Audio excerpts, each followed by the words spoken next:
Fala galera, beleza? Seja bem-vindo ao nosso canal. Physio-On, professor Manuel falando. Hoje nós vamos continuar o conteúdo aí falando um pouquinho sobre sistema respiratório. Então já dei a deixa na aula passada aí falando um pouquinho do tema, né? Nós vamos falar sobre volumes e capacidades, tá ok?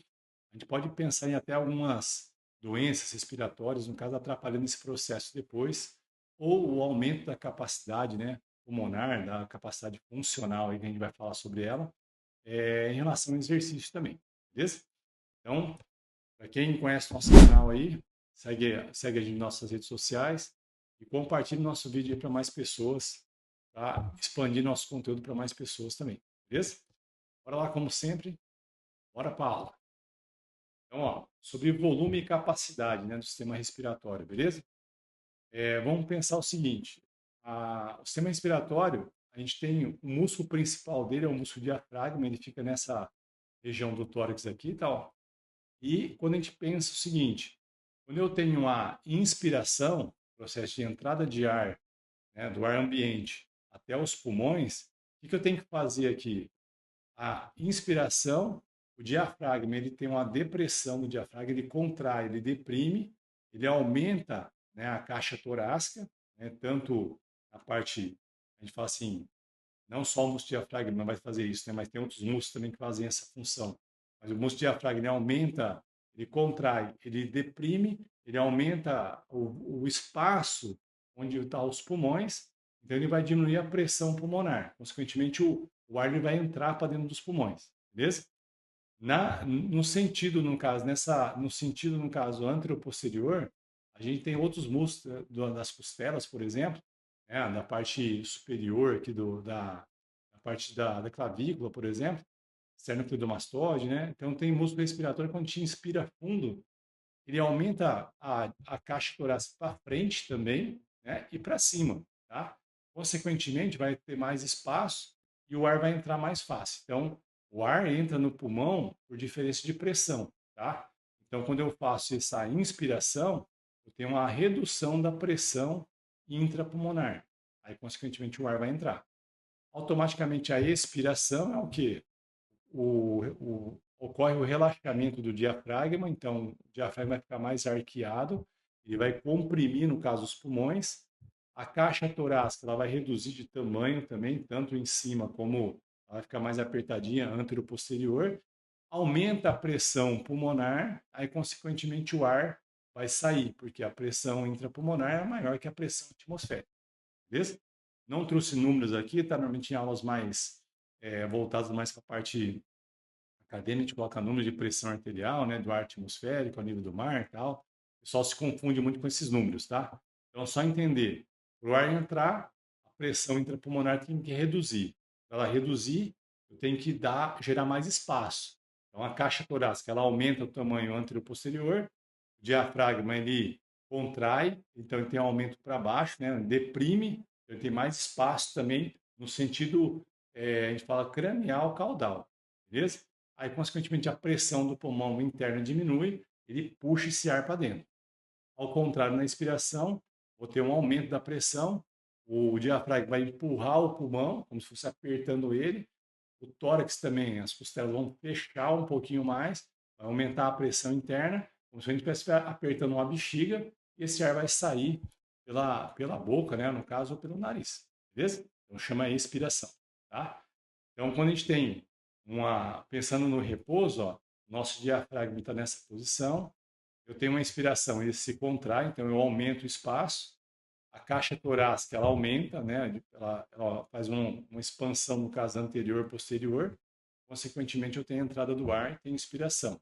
A expiração, eu tenho no caso o relaxamento do diafragma, então eu tenho o diafragma ele empurra o pulmão para cima, a caixa torácica ela diminui, né, fazendo uma redução da parte anterior posterior. Eu tenho um aumento da pressão interna e o ar sai, né, para o meio ambiente. Beleza? O que é importante a gente saber? Em algumas doenças, muitas vezes, é feita uma análise de volumes e capacidades pulmonares, tá? Então, uma pessoa normal, sedentária, ela tem que ter um mínimo de capacidade, né? Vamos dizer assim, capacidade pulmonar funcional. Então, ele é feita uma espirometria, tá? Espirometria, no caso, ela pode ser feita por um fisioterapeuta, muitas vezes pelo médico, onde tem um procedimento adequado para fazer isso aí, beleza?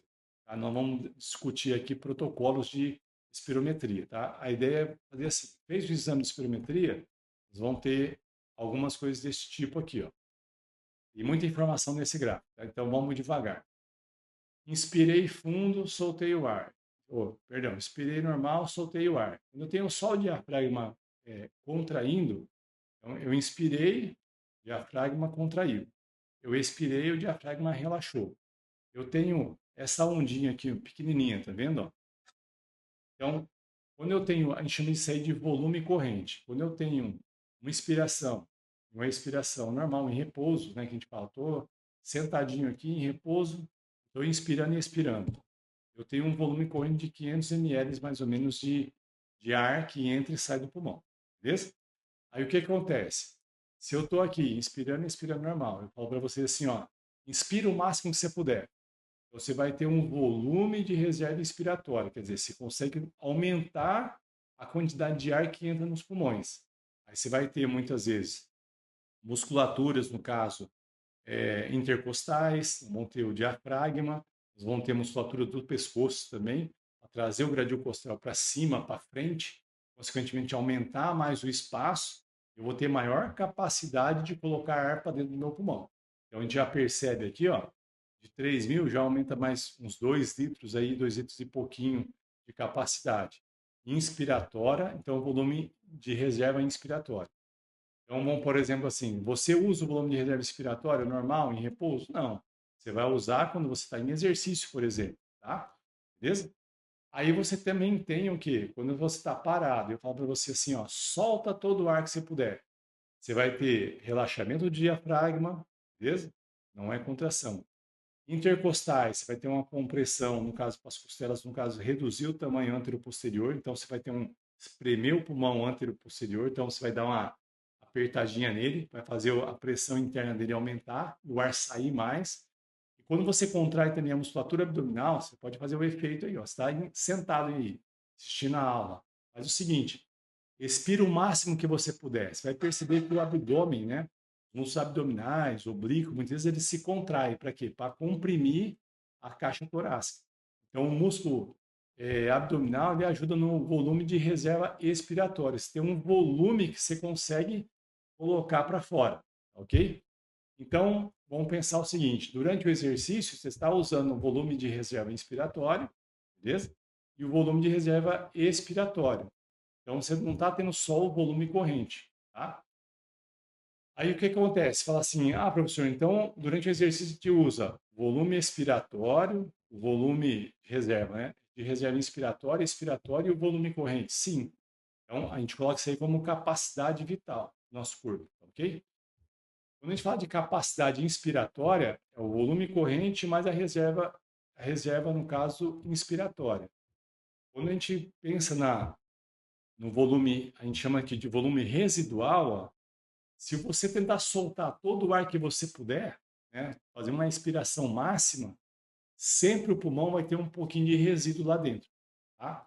Algumas doenças fazem com que a pessoa perca a força dessas musculaturas, e esse volume residual ele fica aumentado. Tá? Então o exercício já não, o exercício vai fazer com que você consiga diminuir o volume residual e as suas musculaturas respiratórias vão ficar mais eficientes, ok? Então você fala assim, o que eu posso aumentar? Eu posso aumentar a minha capacidade pulmonar total, que é ter um volume residual, volume de reserva expiratório, o volume corrente, o volume de reserva inspiratório, tudo somado, eu posso tentar reduzir, a gente fala, o volume residual, tornar o sistema respiratório mais eficiente. Porque o volume residual, se eu não elimino esse ar que está lá dentro do pulmão, é um ar que está cheio de CO2, com pouco oxigênio. Quando eu inspiro, ele acaba misturando um pouquinho ali o ar com bastante oxigênio com o ar que ficou ali residual.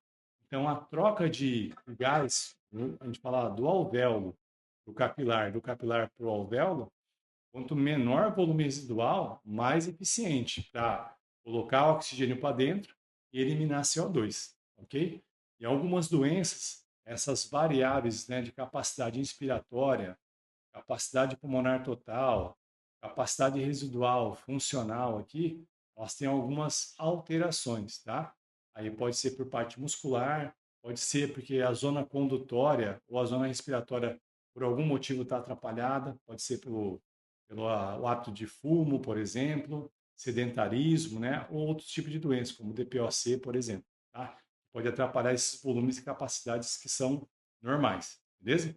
Lembrando que faz exercícios, a gente tem um volume corrente, usa volume de reserva inspiratório, né? Aí a gente consegue aumentar um pouquinho, chegando perto do máximo aí dos pulmões. O volume de reserva expiratório, a gente consegue aumentar ele e diminuir o volume residual. Então, aumenta a eficiência dos nossos pulmões aí, tá? Então, se a gente for ver aqui de novo, o diafragma, pode ver, ó, quando ele tem uma contração, ele vem para baixo, ele aumenta esse espaço. Os músculos intercostais externos, ó, ele aumenta o espaço da costela, então ele aumenta a nossa caixa torácica. E quando tem os músculos inspiratórios aqui, ó, intercostais externos, eles se relaxam, eles contraem. Consequentemente, contrai e diminui o espaço. Então, quando eu tenho a expiração, eu tenho as costelas mais próximas, né? Então, de cima para baixo, elas comprimem, anterior e posterior, elas se comprimem, e o diafragma, no caso, empurra o nosso pulmão apertando ele. Aumentou a pressão intrapulmonar, o ar vai sair. Ao contrário, na inspiração vai ser o contrário. As costelas aumentam o espaço delas, ok? O diafragma se contrai, ele vem para baixo, então tem mais espaço. E nossas costelas aumentando, né, o espaço dela, ela vai aumentar cranial, caudal e antero-posterior. Então, toda a caixa torácica aumentando, a pressão pulmonar diminui, o ar vai entrar com mais facilidade. Beleza? Então, é, essa foi a aula de hoje. Esse slide aqui, ó, eu trouxe para fazer uma provocação para vocês. Coloquei aqui, ó, dá um para a aula um pouquinho, dá um print aí. Eu queria que vocês mostrassem, depois interagissem com a nossa aula aqui.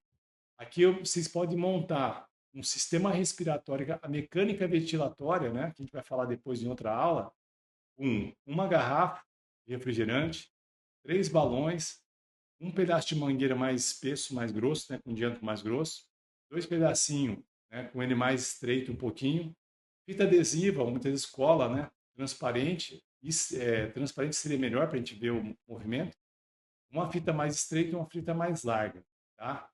Eu ia falar para vocês, com esses materiais aqui, eu queria que você fizesse para mim o sistema respiratório. Então, eu queria que vocês montassem aí. Então, isso aqui vai ficar um desafio para vocês, tá? E a próxima aula, eu vou trazer, no caso, essa informação para vocês, um sistema respiratório montado com esses materiais. Mas eu queria que vocês fizessem também, tá? Quem fizer aí, marca a gente na rede social aí, faz um videozinho para ver se vocês conseguiram fazer com esse material o sistema respiratório e a mecânica ventilatória, quer dizer, a inspiração e a expiração, só para vocês visualizarem como é que acontece dentro dos nossos pulmões quando a gente movimenta o diafragma, beleza? Então, a aula de hoje foi isso. Fique com Deus aí. Próxima semana a gente vem com mais conteúdo para vocês de fisiologia ou cinesiologia, tá? Forte abraço.